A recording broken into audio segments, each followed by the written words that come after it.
এই পৃথিবীতে সবকিছুই অনেক স্বার্থপর। ভালো সময়গুলো খুব তাড়াতাড়ি চলে যায়, তাই না বলেন? এই যে কাটানোর সময়গুলো আমাদের শ্রীমঙ্গলে এত তাড়াতাড়ি চলে গেছে, যেটা বলার মতো না। মনে হচ্ছিল চোখের পলকে যেন 3টা দিন চলে গেল। আসসালামু আলাইকুম, সবাই কেমন আছেন? আশা করি সবাই ভালো আছেন। আমি অসুস্থতার কারণে শ্রীমঙ্গলের ব্লগগুলো দিতে পারছিলাম না, বাট আপনারা বারবার বলছিলেন আপু আমরা কি আর শ্রীমঙ্গলের ব্লগ পাবো না? হ্যাঁ, অবশ্যই পাবেন, কেননা আসলে শ্রীমঙ্গল থেকে আমি ঢাকা চলে আসছিলাম। তারপর আমি ঢাকা আসার পর বিজনেস নিয়ে ব্যস্ত হয়ে গেছি এবং সেখানে 10 দিন থাকার পর আবার বাসায় এসেই আমি প্রচুর অসুস্থ হয়ে গেছি। ইনফ্যাক্ট আমি যখন ভয়েস দিচ্ছি আপনারা দেখবেন আমার ভয়েসের মধ্যে আর আগের ভয়েসের মধ্যে অনেক পার্থক্য। তো চলেন একটু ঘুরে আসি শ্রীমঙ্গল থেকে। এই দিনটা ছিল শ্রীমঙ্গলে আমাদের 3য় দিন। আজকে আমরা ঘোরাফেরা করে চলে আসবো। তো সকাল সকাল আমরা হোটেলে চেক আউট করে চলে আসলাম। বাইরে এসে ওয়েট করছিলাম যে সবাই একসাথে বেড়াতে যাবো এবং লাগেজগুলো রাখা হয়েছিল একটা দোকানে। সেখানে আমার কিছু টুকটাক কেনাকাটা করে আজকে যাচ্ছিলাম নিরালাপুঞ্জ, হরিণছড়া গলফ মাঠ, ফিনলে টি বাগান দেখতে।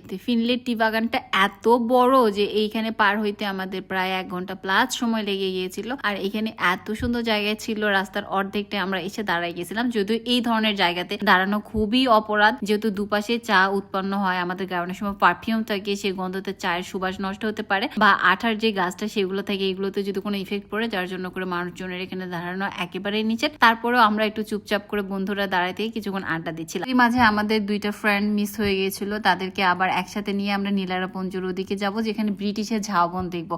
ও আজকে কিন্তু আমরা ব্রিটিশদের কবরও দেখবো, যে ব্রিটিশদের কবরগুলো কত সুন্দর করে এখনো পর্যন্ত রেডি করা আছে। এবং রাস্তাটা আমি কি বলবো, শ্রীমঙ্গল নিয়ে আমার কি বলার আছে, যা দেখি তাই অপরূপ সুন্দর। মানে এই রূপের সৌন্দর্য বিবরণ করা যাবে না। এর মাঝে আমার বন্ধু গাড়ির মধ্যে উঠে সব নাচানাচি শুরু করে দিচ্ছে, তার সাথে আমরা একটু নাচছিলাম। যাই হোক, আমরা অবশেষে চলে আসলাম আমাদের গন্তব্যস্থল। তো এইখান থেকে সরাসরি চলে গেলে ইন্ডিয়ার বর্ডারটা পাওয়া যায়। আমরা আর সেখানে যেতে চাচ্ছিলাম না, কারণ আজকে আমাদেরকে ব্যাক করতে হবে। আমাদের বাস আছে 6টায়, যার জন্য করে এর মধ্যে কাভারেজ করতে হবে আমাদের আরো 6টা জায়গা আছে ঘোরার মতো। তাই আমরা আজকে আর বর্ডারে গেলাম না, ওইখান থেকে আমরা চলে আসলাম ঝাউবনে। ঝাউবন গুলো অনেক ভালো লাগছে। তার আগে বট গাছের এখানে কিছু বাচ্চা কাচ্চা ফুটবল খেলছিল, সেখান থেকে রাতুল এমন একটা শট মারছে, আমার বান্ধবী জাস্ট ওই বলের শটকে পড়ে গেল।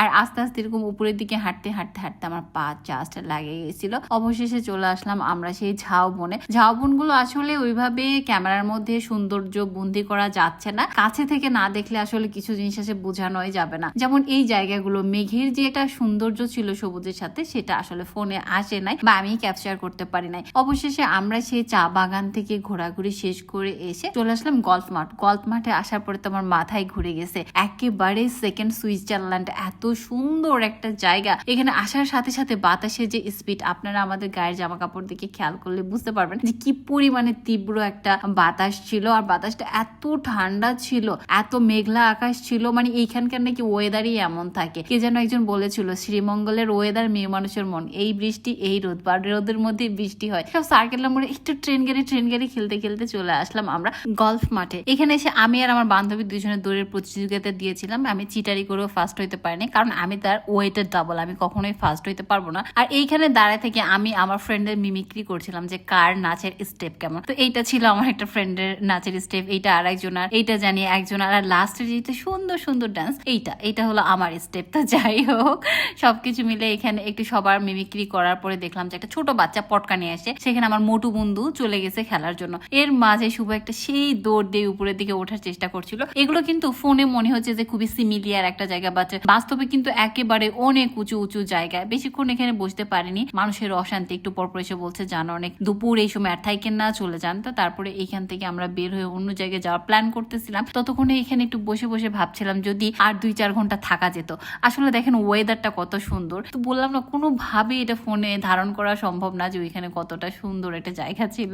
আর শুরু থেকে শেষ পর্যন্ত আমি যা অর্নামেন্টস পরে আছি আমার টোটাল গায়ে, সে সবকিছু আমার পেজের বা আমার শোরুম থেকে নিয়ে নিতে পারবেন, এবং ড্রেসটাও কিন্তু আমার পেজে চাইলে কিনে নিতে পারবেন আপনারাও। এর মধ্যে ছোট ছোট একটু করে নদী নদী মনে হচ্ছে ভাব, মানে সবকিছু মিলে এত সুন্দর। বাচ্চা কাচ্চারা এখানে খেলছিল, ওরা অনেক মিশুক। তারপরে চলে আসলাম আমরা ব্রিটিশদের কবর দেখার জন্য, এবং ব্রিটিশদের কবরগুলো এত পরিষ্কার করে রাখছে। আর খুবই দুঃখের ব্যাপার যে এই দেশে আমাদের কবরের কোনো মূল্য নাই। সেখান থেকে সরাসরি চলে আসলাম আমরা বাস স্ট্যান্ড। এর মাঝে আমার ফ্রেন্ডরা মিষ্টি, এখানকার ফেমাস যেসব খাবার, সব বাজার টাজার আমাদেরকে করে দিয়েছে। আর এই সব কিছু নিয়ে আমার এত কষ্ট লাগছিল যে আজ ফিরে যেতে হবে। শ্রীমঙ্গলে একটা পরিবার রেখে আসলাম। মিস ইউ অল, আল্লাহ হাফেজ।